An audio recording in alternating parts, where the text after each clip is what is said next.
Welcome back to the channel. This is the Action Figure Grader, and we're going to look at some CGC 9.8 graded comic books that sold on eBay. A lot of fan favorites here, or at least AFG favorites. All of these are pretty much Bronze and Copper Age books, but some of my favorites that have sold here recently on eBay.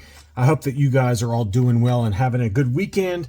We're going to start off with one that I don't know if we've covered anytime recently, but the price has definitely dropped a lot, as many CGC graded books have. But this is from 1974.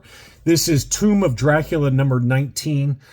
I can't remember if this is the case or not. I probably should have looked it up on Go Collect to double check this, but I believe that this is the first time that Dracula bites Blade in comics. I could be wrong on that, but I feel like that was the right, this is the right book for that. It's a Blade appearance mentioned on the label, but I think this is where Blade becomes basically a daywalker. I'm misremembering potentially, but this is a book that's got a great cover, a very 70s feel to it, and I've always liked this one. So this one sold, it was listed for $325. Best offer accepted was $300, but anyway, kind of a secondary book, but a secondary key, obviously not as big as some of the other Dracula books. There's, you know, the first appearance of Blade in a different issue. I think there's another one where, you know, the Tomb of Dracula number 1 obviously is the big one, which is the first appearance of Dracula. So,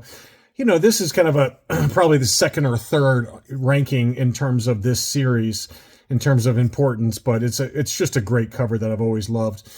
Next up, I've got some Batman books that sold. We've got Dark Knight Returns number 1, one of my favorite covers and books from basically the beginning of the Copper Age. This book kind of ushered in the Copper Age of books. It's a Frank Miller classic, and this one sold for $750, and that's about the going rate right now for Dark Knight Returns number 1. You might be plus or minus $50 or so.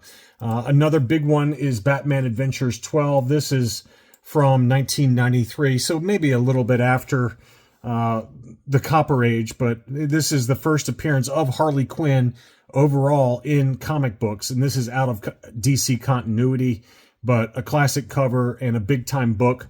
This one sold in an auction for $15.75, and again, plus or minus maybe $100 or so, and that gets you the direct edition for Batman Adventures number 12. When you start talking about the newsstand edition, that's where you're going to have to pay up a lot. You're going to have to pay up a lot for that because it is a 1990s book, and the newsstand can go for quite a bit more money. At least, I would say at least a multiple of 70 to 80%. I don't know if it's still double these days, but certainly in the 2,500 plus range for a newsstand for Batman Adventures 12. In terms of her origin and first appearance in DC continuity, it's obviously the one-shot Batman Harley Quinn from 1999. A pretty beautiful cover from Alex Ross and a super creepy cover that I've always loved. And this one is definitely coming back down to earth. You know, maybe a month or two ago, this was going as high as $350 to $375. In an auction, this one sold at $280, which is a great deal, I think, for this particular book. I love that book a lot. Next up, I've got two different sales for Batman number 404, signed by Frank Miller. And this is the beginning of the year 1 storyline. It's a pretty classic Frank Miller story. And this one is signed by Frank Miller in bronze ink. That one sold for $300, which I thought was a pretty good deal. Usually you got to add about $150 to maybe $250 is for his signature on a 9.8 on a big book. And then another one, literally the exact same book, exact same grade, except in silver ink for his signature, sold for $645. So that's a testament to not overpaying and really understanding where prices are right now, because that is, you know, more than 2x what someone paid within about a day or two of each other for the exact same book signed by Frank Miller. So be closer to that $300 mark and not that $645 mark. Got a couple of different sales for DC Comics Presents number 26, which is the first appearance of Raven, Cyborg, Starfire, and then, of course, the new Teen Titans. And I got a couple different sales. So this one was listed for $1,000, which used to be the going rate. It's not anymore. This one sold in a best offer accepted for $870, and then in an auction, the exact same book in a 9.8 white pages direct edition sold in an auction for $825. So $825 to $875 is your going range right now for a 9.8 for DC Comics Presents number 26. A few Star Wars books that sold. We had Star Wars #1 in an auction, sold for $22.50. That's about the lowest price I've seen recently for a 9.8 with white pages. And another one was listed that had a better wrap, admittedly. That one was listed for $28.45. The best offer accepted on that was $23.50. So $22.50, $23.50. I found another auction where it went for $22.25. So you really don't need to spend more than that right now for this book. There's just been so many of them on eBay. And as I alluded to in a recent video, I think it's because a lot of people are submitting like 25 at once, trying to get that 9.9 in a pre-screen. There hasn't been a 9.9 yet, but it's coming. I guarantee you, because it just seems like there's so many being submitted and resubmitted. They're buying 9.8s, cracking them open, resubmitting them, hoping to get that 9.9, because if it does get a 9.9, you can be rest assured you'll see it on one of the big auction houses. They'll make a big to-do about it. But I guarantee you it's probably just a an older 9.8 that has been cracked and resubmitted.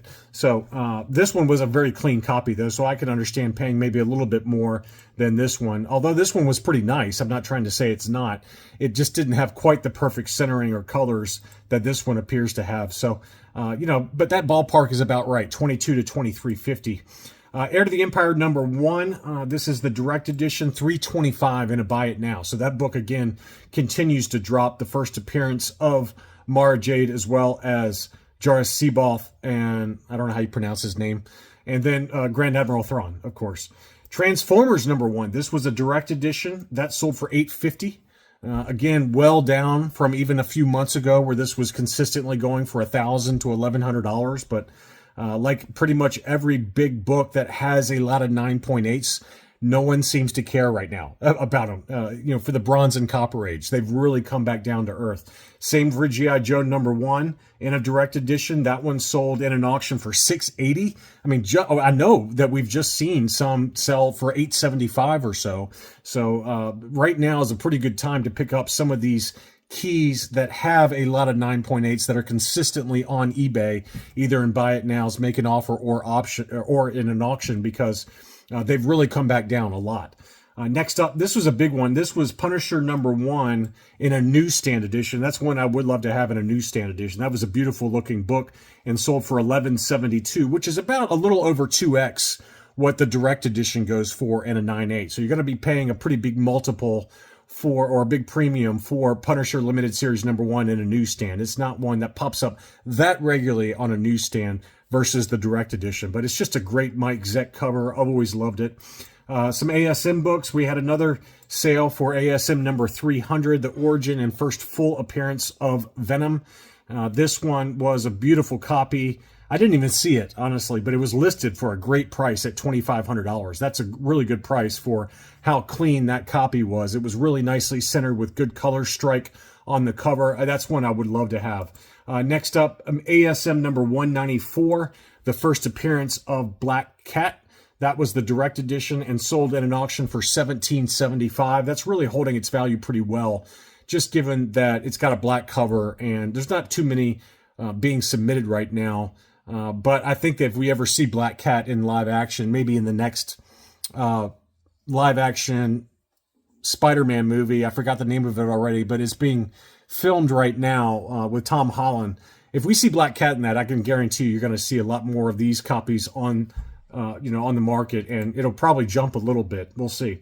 ASM #238 in a direct edition. That one sold for $898. Again, that one is on the way down right now.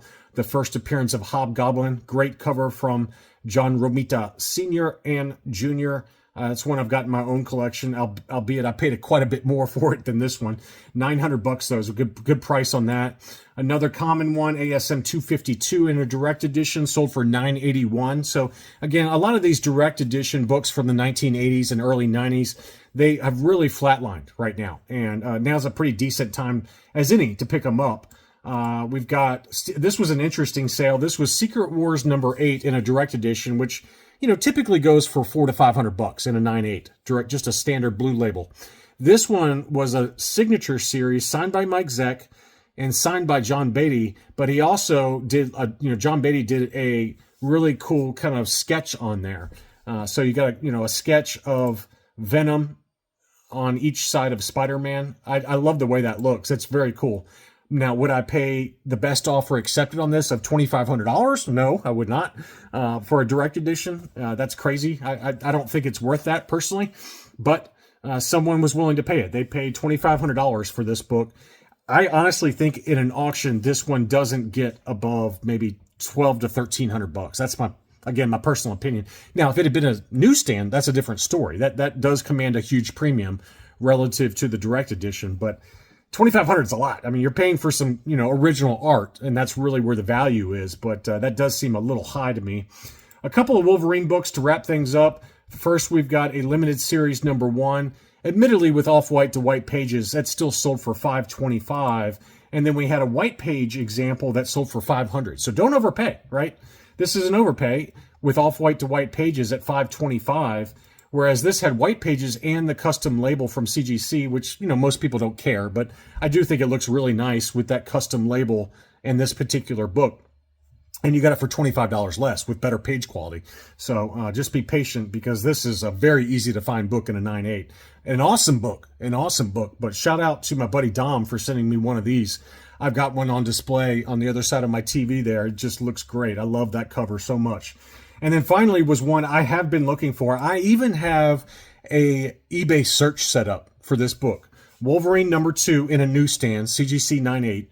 And somehow I still missed it. So it must have sold immediately. It does not pop up very often in a newsstand. And when it does, it always sells quickly. But this is one of my favorite books growing up. I love this cover. It's a fight between the Silver Samurai and Wolverine. The actual story is great, too. It's kind of a dark, gritty kind of artwork style that's in this book. And I really want to get this book in a newsstand edition, but I missed it yet again. This is probably the third or fourth one that's popped up on eBay that I've missed, but it did sell for $280, and it's a big premium relative to a standard direct edition 9/8, which goes for about $100. So anyway, one of these days I'll get it. I've got a search set up for it. I hope you enjoyed this look at recent sales for bronze, mostly bronze and copper age books. Thanks so much for watching, and I'll be back soon.